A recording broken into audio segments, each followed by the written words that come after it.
Entonces, cuando hablamos de suicidio, siempre vamos a hablar de factores de riesgo, porque lastimosamente no hay nada que nos pueda decir que lo va a hacer o que no lo va a hacer. O sea, nosotros no podemos ver el futuro, entonces nos manejamos en base a probabilidades, ¿ya? Entonces, las personas que tienen más probabilidades de poder consumar un suicidio son las personas que tienen, se podría decir, como un factor predisponente de problemas neurológicos. Entre estos, por ejemplo, pueden incrementarse tanto el déficit intelectual, ese es el que más se habla, o pacientes con problemas neurológicos porque ha habido problemas en el parto o alguna situación por el estilo. Son personas que de manera natural tienen mucha dificultad para el control de los impulsos. Entonces, la dificultad en el control de los impulsos es un factor que puede desencadenar en un suicidio a la larga. Pero no solo es eso, o sea, si empezamos a hablar con esa idea, todas las pacientes que tengan este problema van a acabar con el suicidio, y eso es totalmente falso. Sí nos da un riesgo mayor que los demás, pero lo más importante es empezar a ver todo el proceso de vida de la persona, todo lo que le ha ido pasando a lo largo de su vida, porque para que uno quiera llegar realmente a tener un suicidio deben haber pasado muchas cosas a lo largo de su vida. Inclusive otro dato interesante es que dice que una persona antes de consumar un suicidio tiene alrededor de 20 intentos, o sea,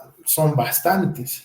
Entonces, es como Hansel y Gretel, entonces estas personas siempre van a ir dejando migajas alrededor a lo largo de su vida, porque tienen muchos pensamientos, muchas ideas, y ya desde este punto de vista sabemos que van a haber factores también familiares, que son los que más influyen, y ahí, por ejemplo, tenemos que ver otros factores, digamos, los padres con problemas de consumo de alcohol, o problemas en el matrimonio, problemas en la familia, que siempre van a bullying en el colegio, ese es otro factor bien importante, que al final todos estos factores van a ocasionar una baja autoestima en el individuo, que con el paso del tiempo se lo va a ir creyendo. Entonces, a medida que va pasando el tiempo, la evolución del suicidio primero empieza con ideas de muerte, ¿ya? Pero las ideas de muerte no se llegan a considerar tan patológicas porque simplemente son ideas en las cuales el paciente o la persona piensa y dice, ojalá no existiera, ojalá no estaría aquí, ojalá me trague la tierra, ojalá no esté. O sea, hay como perdón que te corté, hay como esta concepción de que el mundo estaría mejor si yo no existo, ¿o no? Sí, pero no llega a planificarlo, eso es lo que quiero hablar después. Entonces, solamente es como una expresión que sucede en un momento embarazoso, se podría decir. Claro. Entonces es como que, ay no, ojalá me coma la tierra, ojalá no esté aquí. Ya de estas ideas de muerte, algunas tienen una connotación un poco más depresiva, entonces en ese aspecto ya sí habría que tomar alerta, pero no una alerta roja, ¿me entiendes? O sea, porque el paso realmente de una idea de muerte a un intento de suicidio es mucho tiempo, y para que realmente se consuma el intento, por lo menos tienen que haber 20 intentos. Claro. Entonces, como te digo, es un panorama que va de mucho tiempo, no es algo que realmente denota de la noche a la mañana. Entonces, volviendo a esto, tenemos a estos pacientes que tienen estas ideas de muerte, que personalmente pienso que si bien algunos consideran que puede ser normal, otros no, siempre hay que examinar e indagar un poquito más a fondo el saber por qué no quisiera estar presente, porque nunca sabes con lo que puedes encontrarte, y siempre ver si realmente es una idea que se queda en la nada o si es una idea que con el paso del tiempo se empieza a organizar y planificar mejor. Con más fuerza, claro. ¿Ya? Entonces, en el caso, por ejemplo, yo tenía un amigo que sí se suicidó, y algo que comentábamos mucho después, obviamente, del proceso de duelo y demás, era de que nosotros, hubo un cambio, sí, en él, porque era una persona sumamente alegre, sumamente empática, muy amiguera, pero unos como 2 días antes de eso, lo notamos muy cabizbajo, muy como perdido, y la última vez que lo vimos, o sea, que yo lo vi vivo, era de que me abrazó mucho y me dice, ¿sabes qué? Te quiero mucho y que estés bien. O sea, yo sentí como que es una despedida, pero me pareció algo muy raro, no le di importancia, y 2 días después, obviamente, salió eso, y algo que comentaba después, uno de sus familiares era de que de un punto a otro él se había puesto sumamente triste, se alejaba, se aisló y bueno, lo que supieron es de que ya no estaba vivo, ¿no? Entonces, como papás, como amigos, a veces no nos damos cuenta realmente qué historia hay detrás de cada persona, qué está viviendo, qué miedos tiene y muchas veces, admitámoslo, el dolor que se siente es muy fuerte y este tipo de dolores, de sentimientos, es como que yo no sirvo, ya no necesito estar aquí, soy un estorbo por un lado, otro, este dolor es demasiado fuerte y admitamos también, la mayoría de la gente cuando le cuentas estoy triste, te dicen, no, tranquilo, que eso se te va a calmar, que no estés triste, o sea, como que se minimiza un poco esto del sentir de las emociones. Entonces, ¿qué acciones podemos tomar todos nosotros para no solamente evitar el suicidio, sino también ser personas que puedan acompañar a sus seres queridos y en lo posible evitar que ellos se sientan solos? Porque considero que una persona que toma esa decisión, que no es fácil, se siente literalmente solo. O sea, como que no sirvo acá, soy un estorbo, la vida estaría mejor acá, o este dolor es demasiado para mí, y mejor desaparezco así todo se acaba. Pues lo primero que se tiene que hacer siempre es el respeto a la persona y a la emoción de la persona, ¿ok? Ya. Entonces, para entender cómo podemos respetar a una persona, tenemos que entender este segundo concepto que quería mencionar, que son las ideas de suicidio. Las ideas de suicidio, estas ideas sí ya son patológicas y sí no deberían estar presentes. Ya. Una persona con ideas de suicidio es una persona que, si bien no lo va a hacer aún o no sabemos, pero ya está buscando cómo hacerlo, ¿ok? Right. Son estas personas que buscan en internet qué hacer, buscan nudos de cómo colgarse, o qué medicamentos tomar, o qué mezclas hacer. Entonces, estas ideas de suicidio son muy patológicas. Entonces, para llegar pero a hacer y todo esto, entonces hay que conocer este tema que es de las ideas de suicidio. Y bueno, si tienes un familiar que lo notas deprimido, porque se nota a la legua, es una persona que tiene un intento, tiene una depresión de muchos años, no es que lo va a hacer de la noche a la mañana, a no ser que sea una persona muy impulsiva, pero ese es otro tema aparte. Claro. Entonces, va a andar siempre mandando migajas de su tristeza y su depresión. Y el problema es de que a veces las personas, como tenemos un tabú al suicidio, a la depresión y a todas estas enfermedades emocionales, siempre tendemos a minimizarla. Como diciendo, existe, digamos, esto no pasa, o es un ratito, es una locura de un rato y ya, no quiero saber de esto, claro, lo hago entonces, chiquito. Al tomar conductas así, no estamos llegando a ser respetuosos al sufrimiento de la persona. O sea, yo siempre he sido muy partidario de, si no sabes qué hacer, ok, no hagas nada, pero respeta la emoción de la persona. Ya que con el respetes, la persona indirectamente va a empezar a sentirse un poco más tranquila. Más cobijada. Sí, y respetar, ¿qué significa? O sea, hay que entender cómo están estas personas. O sea, ponte a pensar, nunca en nuestra vida como personas nosotros vamos a querer atentar contra nosotros mismos, ¿ya? Entonces, la persona que tiene intentos es muy frustrante para la persona, porque por un lado, ella no quiere hacerlo. O sea, no quiere hacer, nadie quiere hacer estas cosas, pero a veces su sufrimiento es tan alto que les gana y lo logran hacer. Entonces, es un poco difícil ver las migajas, pero siempre es bueno respetar las emociones de las personas. ¿Y eso qué significa? Es, si una persona está triste, simplemente acercarte a su lado y preguntarle qué tienes o por qué estás triste. Uh-huh. Y si está triste por una banalidad como, no sé, o sea, pasó algo, tener el respeto emocional y entender lo que para esa persona eso sí ha sido grave. Y esto sí es importante, hay que acompañar, no hay que dar ánimos ni cortar la tristeza. La conducta de una persona siempre tiene que ser, ante el sufrimiento de una persona, es acompañar. Porque la persona que está sufriendo esto no quiere sufrirlo, no quiere sentirlo, no quiere estar así. Y él mismo está teniendo su propia lucha de tratar de estar mejor. Y es muy frustrante para la persona no poder estar bien y no poder mejorar, lo que hace que entren en un círculo vicioso y se pongan más tristes. Y a eso hay que sumarle a un familiar o una persona externa que viene y le quiere dar ánimos y le quiere decir, pero tú puedes seguir luchando, no estés así, no te pongas mal. Entonces ya es otro estresor para la persona que está sufriendo esto y se siente el doble o triple de mal. Claro, porque si no es lo que, si me dicen eso, entonces lo que yo estoy haciendo es una tontera, entonces me siento mal y sigues con ese círculo vicioso. Sí, estás entrando en ese círculo, entonces lo único que tienes que hacer es pasar tiempo con tu familiar que está pasando esto, y es no hablar del tema. O sea, no intentar sacarle el especialista tendría que valorar y ver el grado o riesgo de suicidio, ¿me entiendes? Porque eso es un tema muy difícil. Entonces, tal vez puedan preguntar por ahí y decir, estás teniendo ideas de muerte, estás teniendo ideas de suicidio, pero tratar de no indagar más, solamente saber. Y si te dicen sí, ok,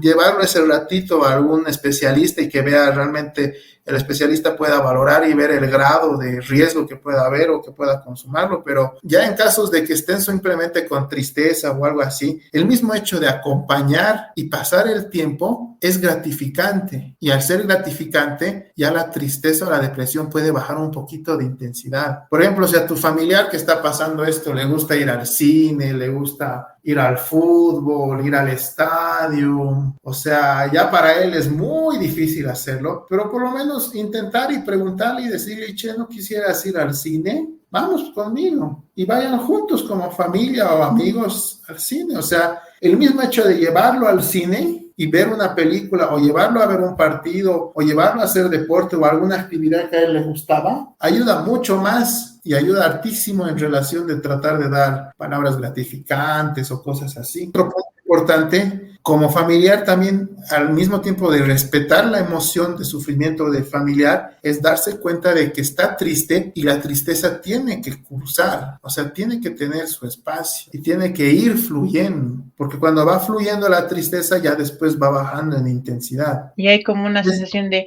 tranquilidad, de cariño, de como de, ya está, ya fue, de nuevo. Es como una recarguita, digamos, como sacar todo un desahogo, ¿o no? Sí, o sea, es más o menos de que ayuda a que fluya la tristeza, y una vez que fluye la tristeza, dejas que pase la emoción y ya vuelves a tu estado basal, que es la tranquilidad. Claro. Si no, yo creo que muchos de nosotros no sabemos realmente acompañar, porque estamos con este complejo de, vení, yo te salvo, vení, yo te ayudo. La mayoría de las veces podemos meter la pata. Yo creo que uno, cuando quiere una persona, ya pasa tiempo, se da cuenta cuando hay esos cambios de ánimo, pero hay personas, Darío, que disfrazan su tristeza y se ponen una máscara de risas, de comediantes, de alegría, pero detrás hay una tristeza muy grande, un dolor muy grande, y muchas veces no lo vemos. Y seamos francos, claro, entonces, y hay personas como que no tienen, no sé si la confianza o ese miedo a que yo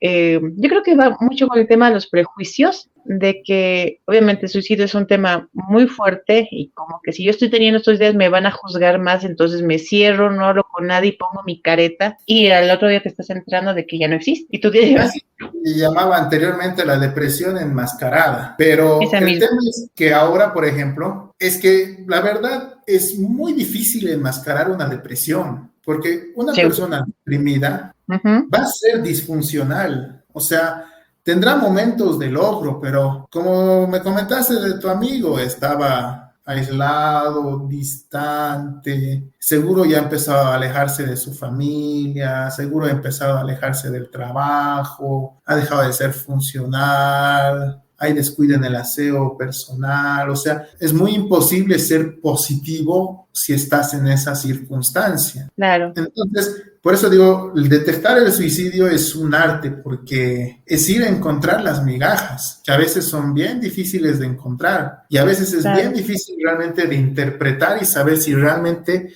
lo va a llegar a hacer o no. Pero, como digo, siempre hay mensajes. Por ejemplo, como ahí te digo, o sea, si bien puede ser que esté feliz, 20 intentos de suicidio es mínimo para poder intentar, para que se pueda lograr O sea, se podría decir que en el 21 recién el paciente lo logra. O sea, y detrás de ese 21 ya tienes 20 intentos. O sea, ¿y cómo puedes enmascarar 20 intentos con una risa y alegría? Buen punto, muy buen punto, la verdad. O sea, puede ser que esté felices feliz en momentos, en algunos momentos familiares o cosas, pero hay que tener cuidado porque normalmente cuando pasa esas cosas es que el paciente está empezando a despedirse. Claro, sí. Es como comentaste tu amigo, se empiezas a notar cosas extrañas, o sea, un amigo que nunca te llama, que te llame y aparezca, es así de, o sea, yo soy bien Okay. mal pensado, si algo me pasaría así, al siguiente le llamo y le digo, che, no, todo bien, porque es como que hacen estas pequeñas cosas de despedirse, por ejemplo, no sé, si les gusta comer, van a comer al mejor restaurante, y a vos te choquea porque dices, puta, este nunca ha salido y ahora quiere ir a comer, y dices, bueno, ya debe estar mejor, pero en el fondo son como mensajes subliminales ahí de despedida. Por eso digo, el suicidio es un tema es bien Bien difícil, o complejo. sea, y es bien complejo y es un arte realmente de poder de realmente identificar y determinar quién lo va a hacer y quién no. Porque Entonces, también, si hablamos de este grupo de personas que realmente lo quieren hacer, hay otro grupo de personas que tienden mucho a tener amenazas de suicidio con sí. una ganancia secundaria, ya que esta ganancia secundaria ya puede ser tanto afectiva o económica, digamos. Uh-huh. Entonces, ya si hablamos en este otro grupo son personas muy impulsivas. Entonces, puede que una amenaza se les pase de la mano y ya lo convierten en un intento. Claro, Y el intento puede a veces consumarse como a veces no. claro. Pero es muy raro. Normalmente eso no pasa muy común porque alguien tiene un historial y un historial grande en el tema del suicidio. Ya. Es que como no sabemos qué pasa con las personas con las quienes nos vemos todos los días, incluso el portero, el de seguridad, la caserita, todos ellos. Entonces, una de las formas, quizás para empezar a prevenir este tipo de situaciones, entonces, una de las recomendaciones, además de las que comentaste de ser empático, de hacer acompañamiento, El respeto emocional a las personas es lo más importante. O sea, si ya. por ejemplo a mí me pone alegre que me hayan regalado un lápiz, la otra Uh-huh. persona tiene que respetar que eso para él es alegría. Celebrar ¿Cómo? contigo, de acuerdo. Sí. Por más que para mí me parezca absurdo, Uh-huh. pero para él es importante. Entonces, alegrarse y celebrar con él. Y si para mí es muy triste que se me pierda mi lápiz, Igual, entonces, sí, básicamente es el respeto emocional a las personas, que eso es lo que tenemos que aprender todos como personas, básicamente. perfecto.